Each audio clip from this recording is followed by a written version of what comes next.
शेखा जी के बारे में भी हम यही कहें तो कोई अतिशयोक्ति नहीं होगी।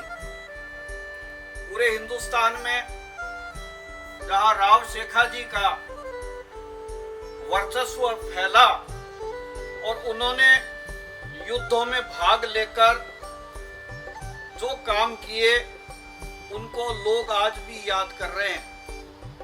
जब राव मोकल जी, उनके पिता के कोई संतान नहीं हुई, काफी दिनों तक बड़े परेशान रहे, संतान नहीं हुई।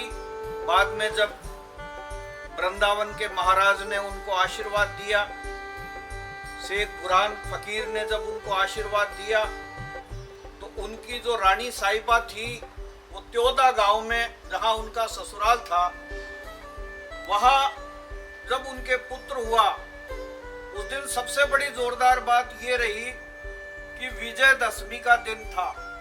और विजयदशमी के दिन जहां राव शेखा जी के गांव में पिता के घर उत्सव मनाया जा रहा था, अश्व की पूजा हो रही थी और उनके सैनिकों का सम्मान किया जा रहा था। और उसी समय जब त्योदा गांव में बालक का जन्म हुआ, तो शकुन शास्त्र भी ऐसा कह रहा था कि ऐसा कोई वीर पैदा होने वाला है, नया करके दिखाएगा।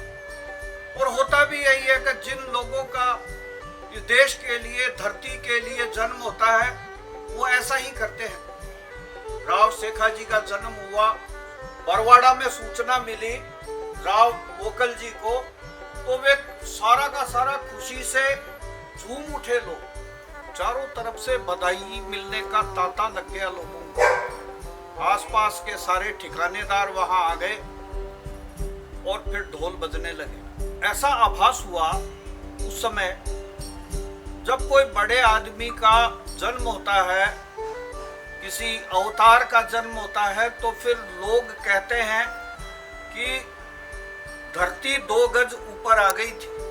धीरे धीरे उनकी परवरिश हुई और जब वे 14 साल के हो गए, उस जमाने में शिक्षा का इतना ही था कि घर पर आकर पंडित जी और मौलवी वगैरह पढ़ाते थे।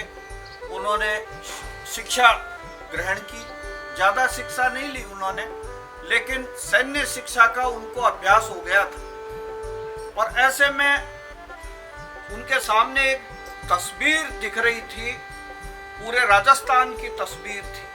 राव शेखा जी बड़े हुए, बड़े होने के बाद में उन्होंने जब राजकाज का काम संभालना शुरू किया, तब उन्होंने देखा ये क्या परंपरा डाली है पिताजी ने।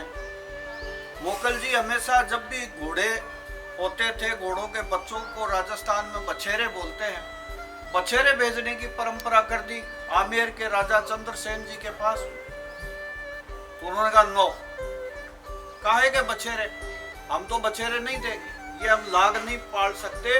इससे यह आभास होता है कि राव शेखा जी के अंदर एक ऐसी तमन्ना थी कि वो कुछ करना चाहते थे, वो किसी राज्य के झंडे के नीचे रह करके और वो काम नहीं करना चाहते। तो उन्होंने कहा ये बछेरे देने की प्रथा बंद कर दी जाए, और फिर वो व्यवस्था उन्होंने बंद कर दी और बछेरे नहीं भेजे। और इधर आमेर के महल में जब चंद्रसेन को पता लगा कि वहां से बछेरे नहीं भेजे गए हैं, बछेरे नहीं भेजे गए, और तो उन्होंने समझा ये मेरे आत्मसम्मान पर मोकल जी और राव शेखा ने बहुत बड़ी चोट मारी है। विचलित हो उठे और फिर युद्ध हुआ।